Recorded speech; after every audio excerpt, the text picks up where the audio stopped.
చంద్రబాబు నాయుడు గారు, పవన్ కళ్యాణ్ గారు ప్రస్తుతం అవసరార్థం అనండి లేదా లాభాల కోసం అనండి, శరీరాలు రెండు వేరైనప్పటికీ కూడా ఒకే ఆత్మ కింద చంద్రబాబు నాయుడు గారు, పవన్ కళ్యాణ్ గారు ప్రస్తుతం ఇద్దరు తిరుగుతున్నారు. కాబట్టి చంద్రబాబు నాయుడు గారి పాడు బుద్ధితో, కుళ్ళిన మెదడుతో సాక్షాత్తు వెంకటేశ్వర స్వామి వారి ప్రసాదం గురించి మలినపు మాటలు మాట్లాడాడు. కాబట్టి అలాగే ఎన్నికల్లో ప్రజల్ని ఓటు అడుక్కునేప్పుడు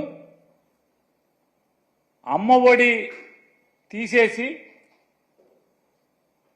తల్లికి వందనం అనే పేరు మీద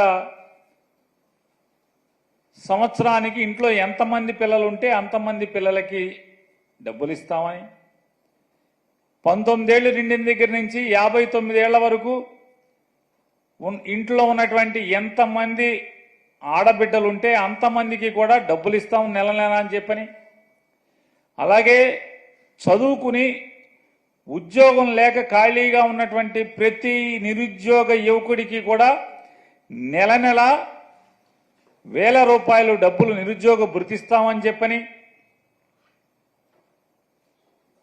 ఉద్యోగస్తులందరికీ కూడా సిపిఎస్ రద్దు చేసి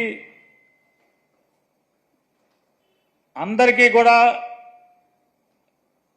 మంచి లబ్ధి చేకూరుస్తామని చెప్పని వారి గురించి,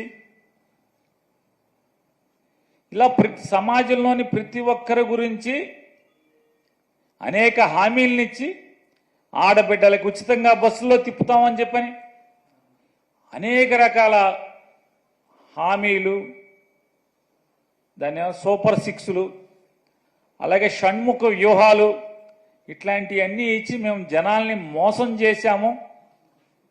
రాజకీయాల కోసం జగన్మోహన్ రెడ్డి గారిని నిందల పాలు చేయటం కోసం కలియుగ దైవమైనటువంటి వెంకటేశ్వర స్వామి యొక్క ప్రసాదాన్ని కూడా మా మలినపు నాలుకతో తప్పుగా మాట్లాడాము, ప్రజల్లో తప్పుడు ప్రచారాన్ని చేశామని చెప్పని వాళ్ళ అంతరాత్మ దహించుకుపోతుంది. కాబట్టి శరీరాలు వేరుగా ఒకే ఆత్మగా ప్రస్తుతానికి అవసరార్థం ఇద్దరు తిరుగుతున్నటువంటి రీత్యా ఈ గుళ్ళలో మెట్లు కడగటాలు, పసుపు కుంకాలు మెట్లుకు పూయటాలు, లేదా పాప పరిహారాలు, ప్రాయశ్చిత్తాలు, అంతే కదా. పాపాలు ఎవడు చేస్తే వాళ్లే ప్రాయశ్చిత్తం చేయాలి కదా. అదే దాని అర్థంగా కనపడుతుంది.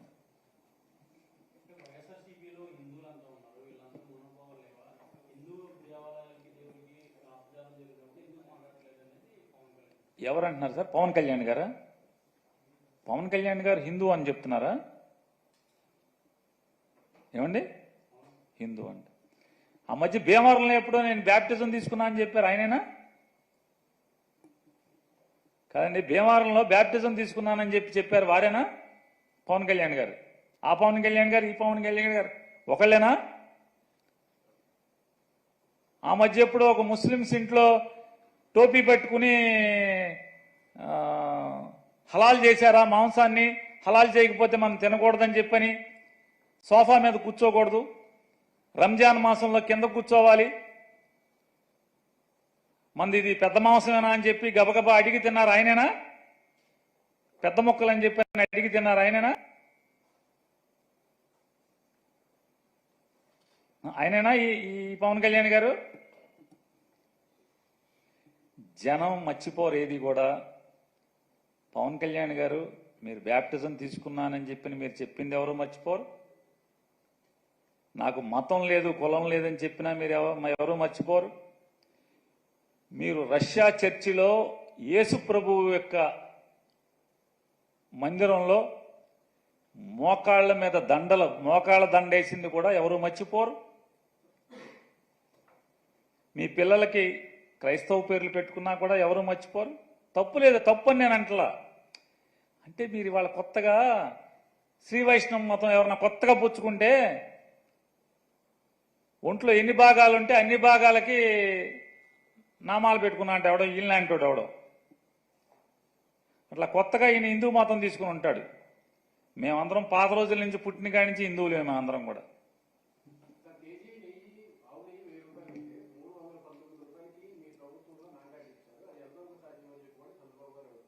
చంద్రబాబు నాయుడు గారి ప్రభుత్వంలో 1000 రూపాయలు కొన్నారా? కాదండి, నేను అనేది చంద్రబాబు నాయుడు గారు ముఖ్యమంత్రిగా ఉండగా తిరుమల తిరుపతి దేవస్థానం అంటే చంద్రబాబు నాయుడు గారి నాయకత్వంలో ఆయన దస్తూరితో ఆయన సంతకంతో ఎగ్జిక్యూటివ్ ఆఫీసర్గా చైర్మన్గా ఉద్యోగాలు సంపాదించినటువంటి బాడీ ఎంతకి కొంది? 1000కి 2000కి కొందా అని అడుగుతున్నాను. జగన్మోహన్ రెడ్డి గారి ప్రభుత్వం కంటే కూడా తక్కువ రేటుకే కదా కొన్నది మీరు.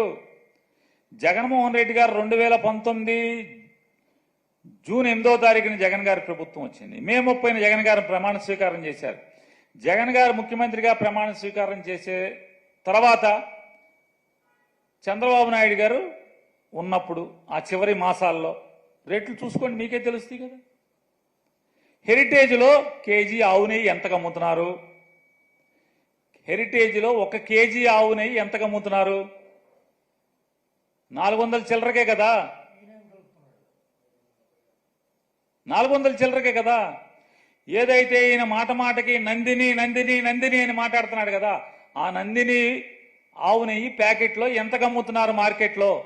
ఈ రోజైనా సరే 400 చిల్లరే కదా. అంటే కొట్లోళ్ళకి కమిషన్ ఇచ్చి, ఏజెంట్లకు కమిషన్ ఇచ్చి, C&F స్టాకిస్ట్ ఎవరైతే జిల్లాల స్టాకిస్ట్ ఉంటారో వాళ్ళకి కమిషన్ ఇచ్చి, ప్యాకింగ్ ఖర్చు, మార్కెటింగ్ ఖర్చు, అడ్వర్టైజ్మెంట్ ఖర్చు, ఆ నందిని వాడమని చెప్పని పబ్లిసిటీ చేసిన సినిమా యాక్టర్లకు ఖర్చు, ఇన్ని ఖర్చులు కలిపి 400 చిల్లరకు అమ్ముతుంటే ఏ ఖర్చు, ఏ పబ్లిసిటీ, ఏమీ ప్యాకింగ్ కానీ ఏమీ లేకుండా బల్క్గా లారీలో ట్యాంకర్లో పోసేది తక్కువకు వస్తా రాదా? 2 లక్షల కేజీలు, 1 కేజీ కాదు, 1/2 కేజీ కాదు, లక్షల కేజీలు మీరు కొంటే తక్కువకు తీసుకుంటారా లేదా? మీ హెరిటేజ్ కంపెనీ సరుకులు కొంటుంది, బల్క్గా మీరు కొంటే ఎంత కొంటున్నారు? మీ హెరిటేజ్ ఆవుని మీరు 500 చిల్లర 400 చిల్లరకు అమ్ముతున్నారు. మీరు బల్క్గా లారీ కావాలంటే 400 చిల్లరకి మీరు అమ్ముతారా? మేము కొంటామా? నాకు లారీ ఆవు నెయ్యి కావాలి హెరిటేజ్లో అంటే మేము కేజీ 400 చిల్లరకి ప్యాకెట్ చేసి అమ్ముతున్నాం కాబట్టి అదే 400 చిల్లరకని అమ్ముతారా? అమ్మితే ఎవడన్నా కొంటాడా? లారీ ఆవు నెయ్యి కావాలంటే